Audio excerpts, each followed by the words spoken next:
Welcome back mga kaaldab. Ito na naman po ang inyong lingkod, si Mr. Destiny. At may nakuha po tayong update na hindi nga po talaga maganda.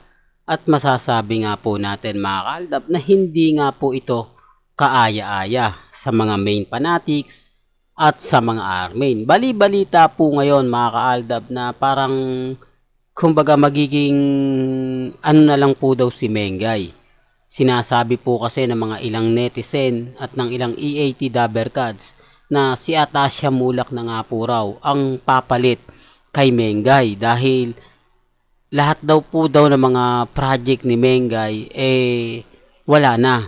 Kumbaga parang ito yung masakit mga kaaldab na yung karera daw po ni Mengay sa showbiz malamya na. Ito'y base po mismo sa mga nakakalap nating impormasyon na kaya daw po naipasok na si Atasha Mulak dahil nga po raw na hindi na nga po daw kwela at hindi na nga po raw maganda ang performance na pinapakita ni Mengay. Parang isa na nga po daw sa rason at dahilan hindi na raw nagkiklik. Yan base lang po mga kaaldab sa mga impormasyong nakukuha natin. Dahil ngayon patuloy nga po raw ng mga kumbaga si Atasha Mulak ang magiging pinaka main person ng EAT. Ito'y base lang naman sa mga nababasa natin, sa mga update. Sa totoo lang po kasi kung titignan nyo yung EAT, yung mga komento ron, puro negative lang po. Ang ibig kong sabihin, puro positive, ano ba yan? Puro positive po mga kaaldab ang mababasa ninyong comment. Pero kapag napunta naman po kayo sa ibang website, doon nyo mababasa na karamihan nga po puro negative comment.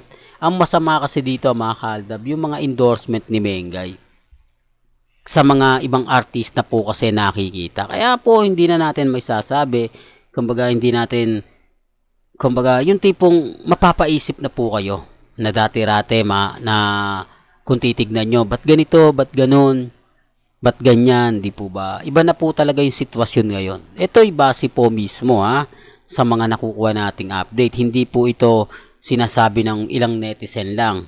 Sabi ko nga po sa inyo, yung mga ginagawa kasi ni Mengay, kumbaga pasimple ng ginagawa ngayon ni Atasha Mulak. Alam nyo naman po sa channel ni Mr. Destiny, lahat po ng mga gusto nyo pong malaman, pabor man o hindi, kailangan updated po kayo. Di po ba? Alam nyo naman po dito sa channel ni Mr. Destiny, 101% updated po kayo.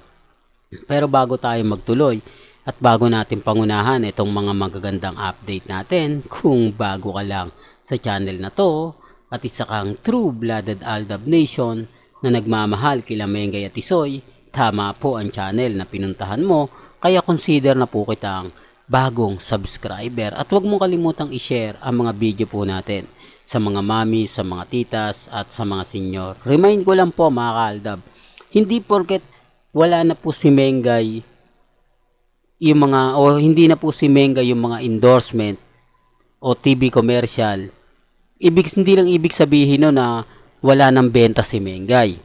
Ang lumalabas kasi mga kaaldab, sabi ko nga po sa inyo, sa Facebook page ng EAT, at sa YouTube, iba po mga positive lang na andon. Pero sa iba po lalabas yung mga negative comment na mahina daw po kasi ang benta kay Mengay ngayon. Parang hindi na nga po daw napopromote ng gusto ni Main Polkerson yung trabaho niya. Pero nakikita nyo naman po, di po ba, pinopost ni Mengay sa Instagram, sa Twitter, sa Facebook, yung mga endorsement niya. Pero ngayon mga kaaldab, marami nagsasabi na nag-quit na nga po raw, mababa na raw po yung sales pagdating kay Mengay, kaya daw po ito napalitan lalo na sa Bibo. Ang dami po nilang mga komento. Sabi ko nga po sa inyo, depende na lang to sa sitwasyon. Depende na lang po ito sa mga taong magre-react. Di po ba? Ang sa akin lang naman po kapag dumating yung point na yan, 101% updated po kayo. Kaya sa mga nagsasabi ng fake news ako, bahala po sila. Punta lang po sila sa mga website para malaman po nila. Di po ba? Ganun naman po tayo Ganun naman po yung mga sinasabi natin. Pero, well, may kanya-kanya tayong pananaw Well, dito naman po tayo kay Alden Richards. Marami pong nagre-react ngayon. Maraming komento. Puro negative comment din po mga kaaldab. Sabi ko nga po sa inyo, yung mga positive comment, dun lang po yan sa mga website, sa mga post na mga Alden fanatics. Binubura din po kasi nila kapag may mga negative comment. Hindi po katulad sa mga website na post, hindi po binubura ng admin.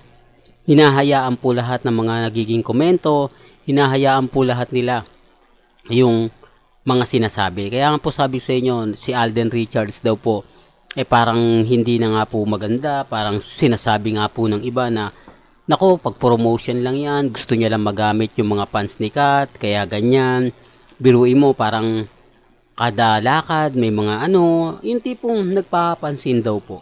Ayan, base po mismo, base po mismo sa mga nakakalap nating impormasyon at galing din po mismo yan sa mga komento po sa social media. Sabi ko nga po sa inyo, yung iba po maganda, yung iba po pabor, yung iba kung titignan mo at susuriin mo.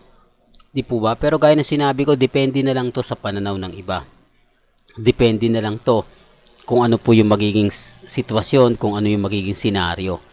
Ang sa akin lang naman po kasi mga kaaldab, kung ano lang po yung latest, yun lang naman po yung i-update natin. Ang problema lang mga kaaldab, puro maganda lang po ang nababasa nila. Although ayaw nila ng mga negative comment. Pero sabi ko nga po sa inyo, kailangan din nyo pong malaman kung ano na nga po ba yung latest. Kung ano na nga po ba yung update. Di po ba? Patungkol kay Alden at syempre kay Maine. Kaya nga po dito pinag-uusapan si Atasha Mulak. Di po ba? Hindi natin po pwedeng hindi sabihin na siya na nga po ba yung papalit. Kasi ito na po yung pasisikatin daw ng TBJ. Kung nakagawa daw sila ng Aldab, makakagawa din po raw sila ngayon. Kumbaga sabi nga po nila, gagawa sila ng breaking o ng bagong history. Kasi kung nandyan nga po ba si Meng, kung laging naandyan daw kasi si Mengay at laging nababanggit si Alden, talagang hindi sila makakagawa. Kailangan daw nilang kumbaga gumawa o mag-experiment ng bago. Di po ba? Sabi ko nga po sa inyo, lahat po ng mga negative comment na gusto nyo pong malaman, wag lang po kayo titingin sa isang site. Tingin din po kayo sa iba. Doon malalaman ninyo kung ano nga po ba yung mga nagiging komento, kung ano nga po ba yung mga pinag-uusapan. Di po ba? Real talk to mga kaaldab. Well, hanggang dito na lang po yung updates natin Kaya kung gusto nyo pa po ng pinaka-latest at sariwang update, abay tumutok lang po kayo sa channel ni Mr. Destiny para updated po kayo sa mga latest at sa mga bagong video po na ilalabas po natin maya-maya lang. Hanggang sa muli, salamat po sa panonood at pakikinig.